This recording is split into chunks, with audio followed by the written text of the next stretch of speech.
আসসালামু আলাইকুম। শুভ সকাল সবাইকে। আজকে শুভ সকালটা পাখির কিচিরমিচির শব্দে আমার কাটলো, সত্যি আমার কাছে আনন্দ মনে হচ্ছে। আর শুকরিয়া আদায় করছি আল্লাহ তালার কাছে, যে ভালো হোক মন্দ হোক সব মিলে আল্লাহ তালার কাছে অবশ্যই শুকরিয়া আদায় করতে হবে।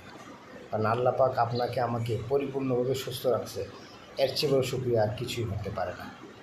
তাই আজকের শুভ সকালে আপনাদের সামনে একটা টাকা জমানোর কিছু কৌশল সম্পর্কে আপনাদের সাথে আলোচনা করব। কৌশলটি হচ্ছে, কখনোই প্রয়োজনীয় বেশি টাকা খরচ করবেন না। কারণ প্রয়োজনীয় বেশি টাকা খরচ করলে আপনি টাকা জমাতে পারবেন না। আর প্রয়োজনীয় বেশি টাকা খরচ করার কোনো প্রয়োজন নেই। টাকা ধার করবেন না, যত সম্ভব পারবেন টাকা যেন ধার না করেন। কারণ টাকা ধার করলে আস্তে আস্তে কী হবে জানেন, আপনার একটা স্বভাবে পরিণত হবে। আর টাকা ধার করলে আপনি কোনো সময় টাকা জমাতে পারবেন না। বেশিরভাগ চেষ্টা করবেন টাকা ধার যেন না দেন।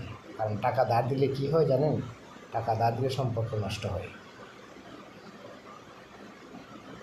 আর খুব বেশি দামি জিনিস কিনবেন না, কারণ খুব বেশি দামি জিনিস কিনলে আপনার টাকা অপচয় হবে।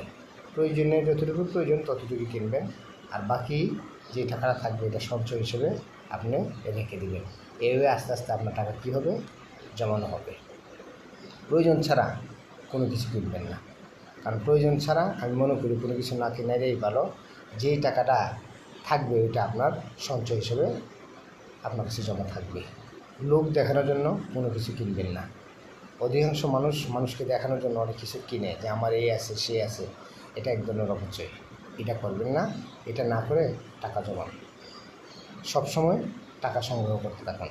কারণ সবসময় টাকা সংগ্রহ করতে থাকলে আস্তে আস্তে দেখা যাবে আপনার বড় অঙ্কের একটা টাকা আপনার কাছে হয়ে গেছে। এইভাবে আস্তে আস্তে আপনার টাকা সবাই জমানোর চেষ্টা করবেন। কারণ দুনিয়াতে থাকতে গেলে অবশ্যই আপনার টাকা লাগবে। টাকা বিহীন আপনি চলতে পারবেন না।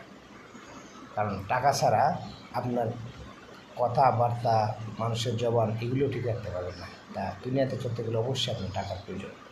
এইভাবে আস্তে আস্তে যে কথাগুলি আপনাদের সাথে বলছি বা আপনাদের সাথে আলোচনা করছি, পরামর্শ করছি, এগুলি আপনারা অবলম্বন করবেন।